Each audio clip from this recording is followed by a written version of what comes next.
Absolutely. Is that what you are telling this That's committee? what I said. Very well. He has said it already. Very leading statement.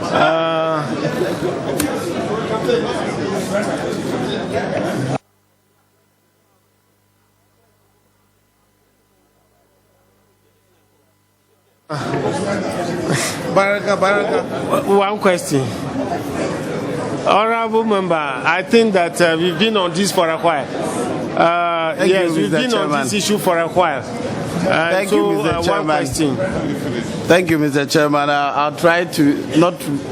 Well, Mr. Kwetey. If you like, you can copy honorable member for Techiman of, where in a very intelligent way he did it 2 in 1.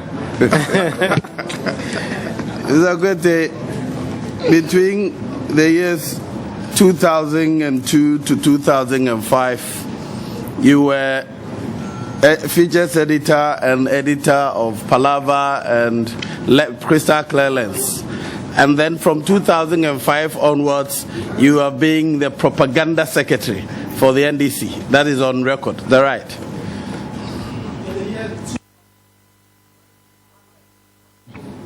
Mr. Chairman, in the year 2002, I had a stint with the Ghana Palava as a features editor. Yes. It was not something I did on a long-term basis.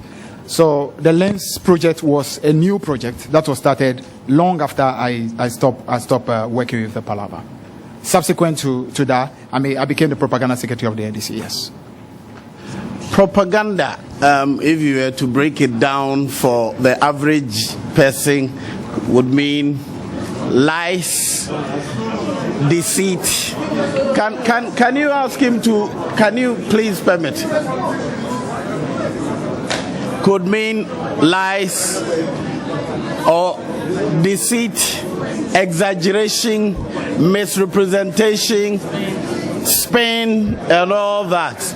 But obviously cannot be bedfellows with the truth. Thank you. Honorable member, reframe your question. Yes. Including some words which are not political. You had 1 hour break for lunch, so if you didn't, you can't be hungry again. Mr. Chairman, is that I should reframe the question? All right. What was your function as propaganda secretary? Tell us. What is propaganda?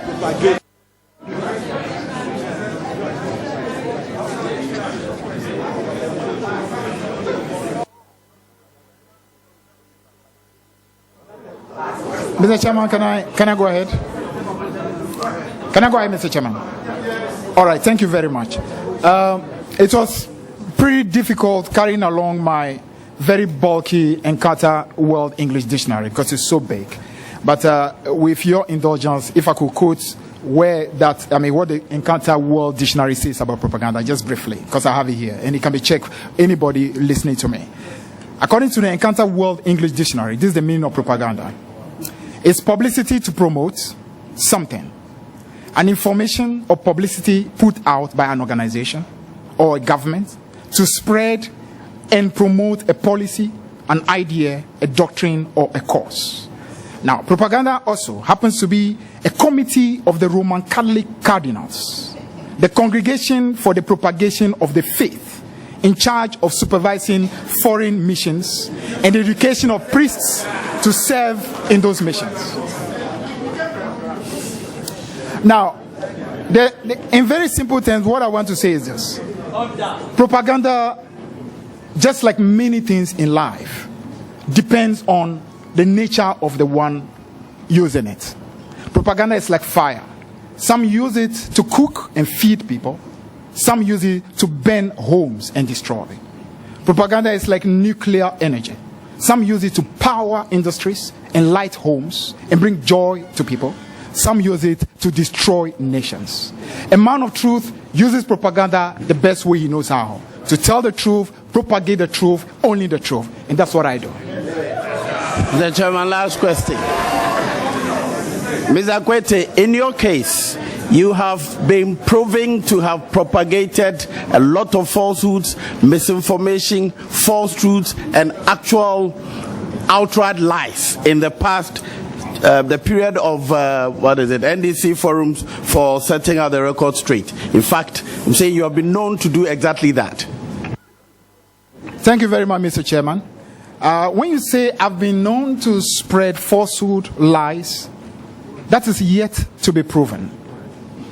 That is yet to be proven. Now, I'll be glad if it's proven. But beyond that, there's a different thing. There's a difference between deliberately lying and being in error. Only God is perfect. Human beings sometimes make mistakes. What matters is your motivation and your predisposition. My predisposition is to tell the truth, the full truth, nothing but the truth. As a matter of fact, possibly I may not even have needed to swear on this because that is my nature. I tell the truth, nothing but the truth.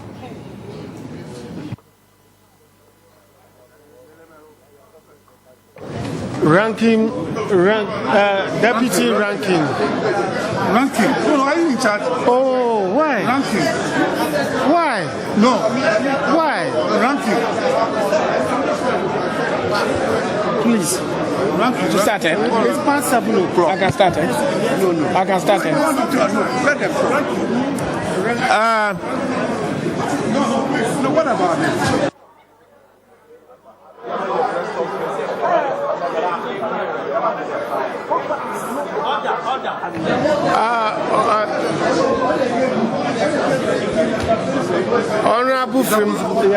Honorable Freeman, gender.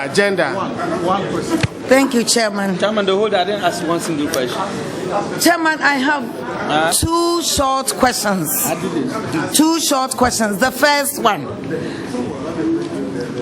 What is the difference between the cash and carry system that was introduced during the NDC era and the National Health Insurance Scheme that was introduced during the KOFO MPP era?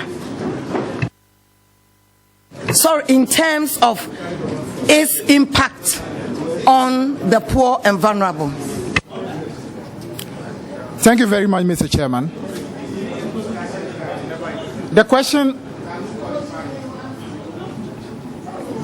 Should I go ahead? Yeah, the NDC. Yes, correction is which was in operation during the NDC era, and the excuse me, I am asking a very serious question on behalf of the poor and vulnerable. I want to know whether the cash and carry system that was in practice before the introduction of the National Health Insurance Policy, what is the impact on the poor and vulnerable? I believe that this is a very straightforward question. Thank you, Honorable. Mr. Chairman, if I understood the question properly, the Honorable Member wanted to know the difference between the cash and carry system that was in practice as at the year 2000 when the NDC exited, and then the National Health Insurance Scheme, which was piloted successfully by the NDC and subsequently administered by the NPP, after NPP had opposed it while the NDC was pushing for it while we were in power. What you want to know is to know the difference between the two. The difference is simple. Thank you very much. I was just about saying so. Clearly, if the cash and carry were having maximum effect in terms of the well-being of our people, the NDC as a political party would not have set into motion the process of changing it by bringing national health insurance. So we knew that the cash and carry system was basically, serving a short-term purpose, but we needed to go into something more long-term and something more sustainable in terms of having better, welfare for our people. That's why the NDC successfully piloted the National Health Insurance Scheme. And if we had won power in the year 2000, we clearly would have gone ahead to implement it. And we are glad that today, after 8 years in opposition, we've had the opportunity to get it back in order to be able to do it possibly much better than the NPP has done it. You never told me the impact on the poor and vulnerable. I think it's important. I did. I took it in a very serious way. Thank you very much. But we are dealing with a very important national issue. I agree. But I did actually explain to you that it did not cater for all the vulnerable. Because health is such an essential thing for human life that it should not at any point be dependent on ability to pay. It's not the last. Mr. Chairman, can I? Mr.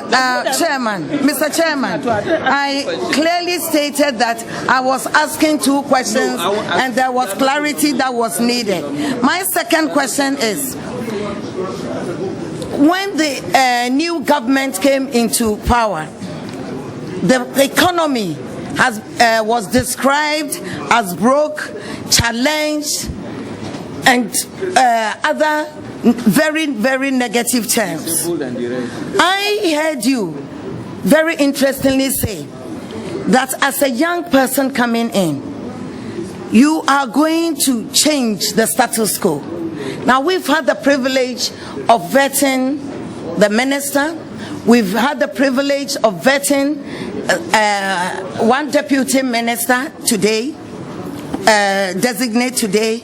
I want you to explain to us what specific perspective do you think your experience and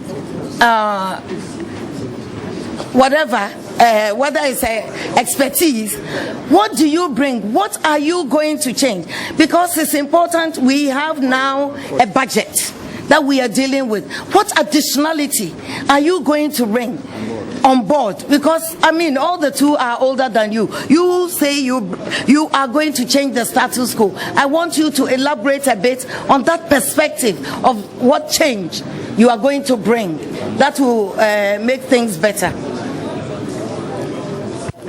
Thank you very much, Mr. Chairman.